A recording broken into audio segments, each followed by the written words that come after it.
What is going on, everyone? Welcome to today's video. I know it's been about like a month or so since I posted anything on the channel.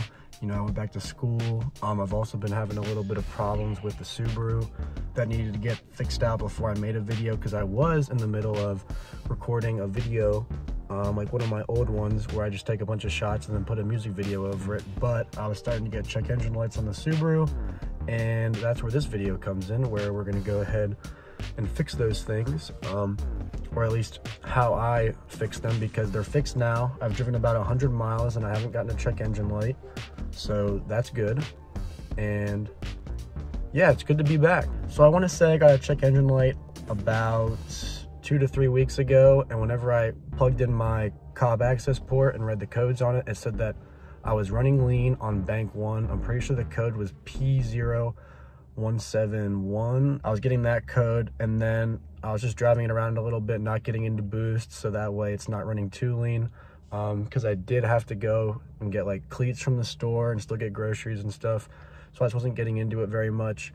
But then one day I did start getting into boost a little bit hard, and the check engine light started flashing, which means you have a misfire. So I picked up my access port and I was like, all right, let's see what we got now. So then I had 5 codes.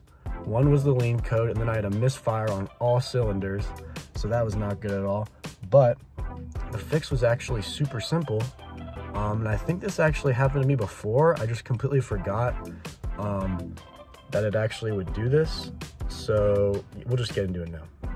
So I was doing some research, and upon first research, they said you should make sure all your hoses are tight, check your MAF sensor. I was like, okay, that's all plugged in and stuff. So then I went to the store and I bought some MAF cleaner. I'll take a picture and put it in here, but I bought some of that because I was like, oh, maybe this sensor is just dirty, and it's supposed to clean out your sensor for you because maybe it's not reading well. Tried that, didn't work, but then I came over to this side, and this was our culprit right here. So this goes to the boost gauge on the car. I'm not sure if all Subarus have this, but mine does right there. So it goes up to that, so it can read how much boost the car is getting. But my gauge wasn't working, and I was like, well, that's funny. So I come in here, check this. This is completely off. So I start the car and I'm putting my thumb on it because this is 2 separate pieces.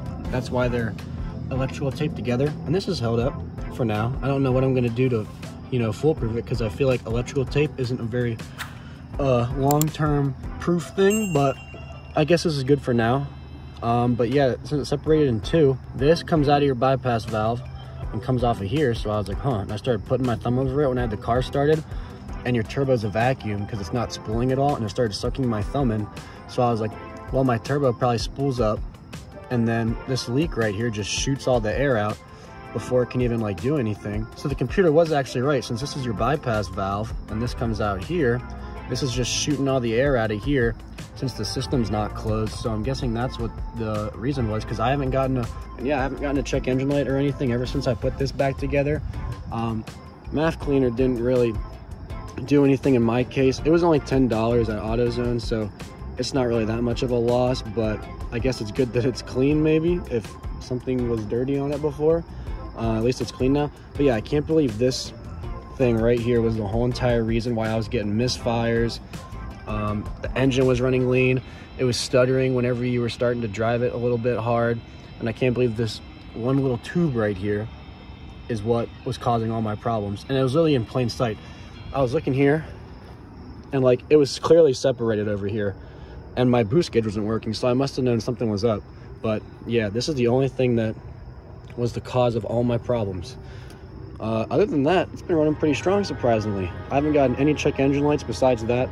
I'm guessing that since it was running too lean, that's why it did get the misfires on all the cylinders, because it wasn't just one cylinder, and it could have been like, I don't know, an injector or coil pack or something like that.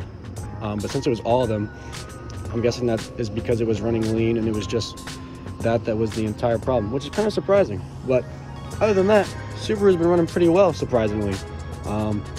Hasn't leaked oil.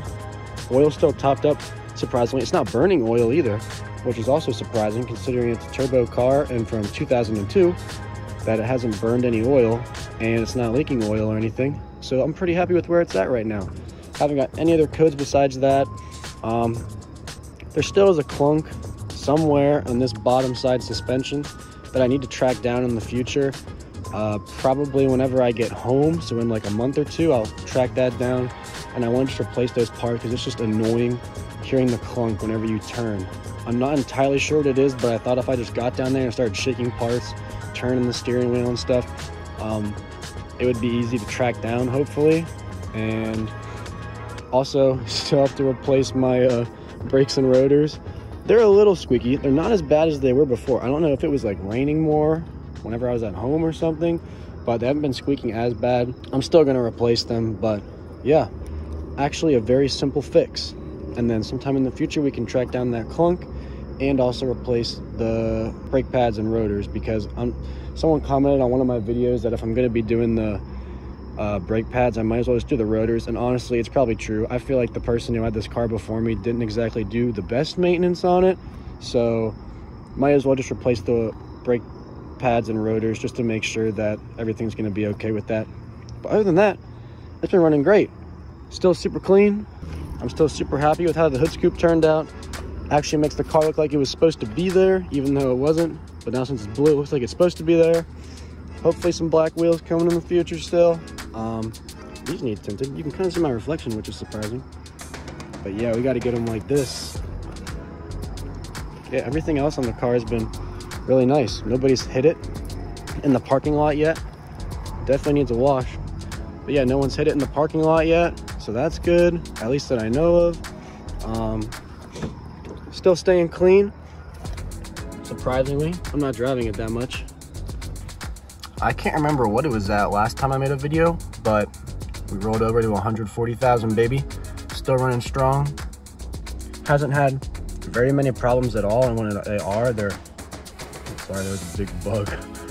Hasn't had very many problems at all, and when they are, it's things like that where it's just me not seeing a tube that came apart, and hopefully there's some way I can make that more permanent so that way it doesn't happen again.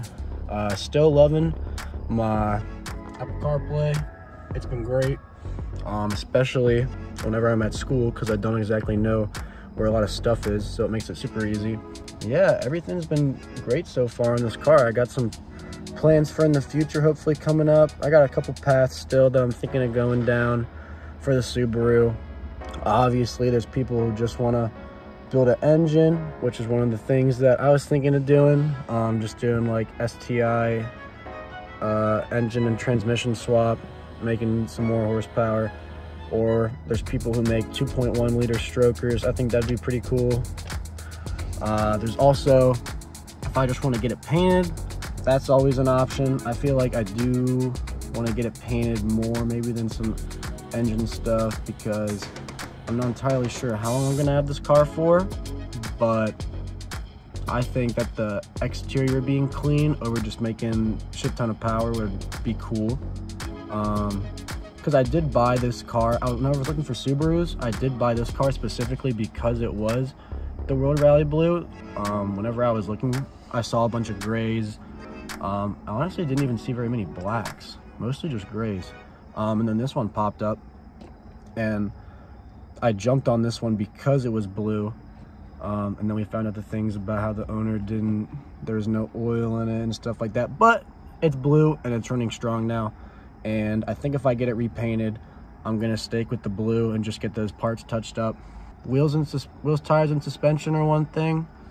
I feel like a lot of these are in like the same ballpark, besides like engine and transmission swap are like really up here. But yeah, wheels, tires, and suspension were one thing. But honestly, this is like my daily driver because it's the only car that I have. So I'm not entirely sure what I want to do about suspension, because I don't want it to be too stiff and bouncy and stuff. I want it to be smoother, which you can't exactly have if you're going for like fitment and stuff. I know that can be a little bit hard. But yeah, we'll just have to see what I end up making my mind on. And also, just replacing a bunch of suspension components for that clunk that's in the corner. I was thinking about, one thing I could do is just get underneath the car and see a bunch of pieces that are worn, because I'm sure that replacing a bunch of pieces like that can add up super quickly if it's like lower control arms and stuff that just seem rusted out, because we are in Pennsylvania, so our winters are a little bit harsh. and they salt the roads a lot.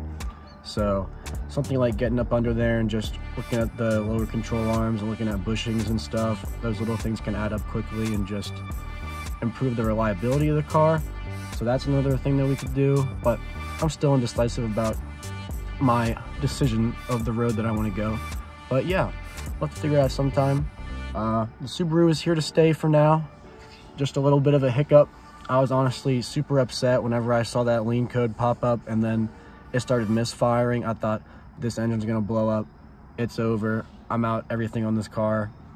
And I want to sell it. But everything's fixed now. Cars can be a love-hate relationship. I'm pretty happy with it right now because everything's working, as I'm sure a lot of people get whenever their car is broken and then working again. So yeah, that's all that I got for you guys today. The Subaru is here to stay. Everything is running perfectly, and thank you all for checking out the video.